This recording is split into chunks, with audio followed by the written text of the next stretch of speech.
బలహీన వర్గాలకు న్యాయం జరగాలని బీసీలకు 42% రిజర్వేషన్లు కల్పిస్తున్నామన్నారు ఎమ్మెల్సీ బల్మూరి వెంకట్. తెలంగాణ సాయుధ రైతాంగ పోరాటంలో ఐలమ్మ పోరాటం అణచివేతపై తిరుగుబాటుకు ప్రతీకగా నిలుస్తోందన్నారు బల్మూరి వెంకట్. 7వ నిజాం నవాబు పాలనలో తెలంగాణ రైతులు ఎదుర్కొన్న దొరల దౌర్జన్యాన్ని, బహుజనులు ఎదుర్కొన్న వివక్షను, మహిళలు ఎదుర్కొన్న అన్యాయాలను ప్రతిఘటించిన చైతన్య జ్యోతి చాకలి ఐలమ్మ అని గుర్తు చేశారు. ఆమె పోరాటం కేవలం భూమి కోసం జరిగింది కాదని, ఆత్మ గౌరవం కోసం, సమానత్వం కోసం జరిగిన మహా సంగ్రామం అన్నారు.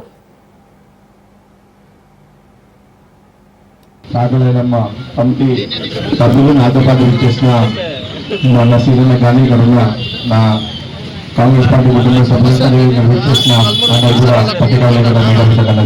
నమస్కారం.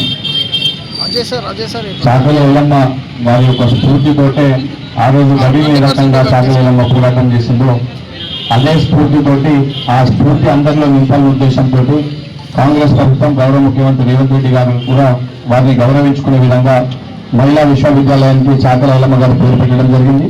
తప్పనిసరిగా చాకలైలమ్మ గారి స్ఫూర్తి అందరిలో కూడా ఆ యొక్క స్ఫూర్తి నెలకొల్పాలి, వారి యొక్క పేరు ఎప్పటికీ చిరస్థాయిలో నిలిచిపోవాలని చెప్పి కాంగ్రెస్ ప్రభుత్వం గౌరవ ముఖ్యమంత్రి రేవంత్ రెడ్డి గారు అదేవిధంగా అందరం కూడా కృషి చేస్తున్నాం. తప్పనిసరిగా రాబోయే రోజుల్లో ఇంకా ఎక్కడన్నా కూడా చాకలైలమ్మ గారి పేరు పెట్టాల్సిన అవసరం వస్తే తప్పనిసరిగా ఆ జాగాలో కూడా చాకలైలమ్మ గారి పేరు, ఆ స్థలానికి, ఆ రోడ్డు కూడా తప్పనిసరిగా పెట్టే విధంగా కృషి చేస్తాము. మనం అందరం కూడా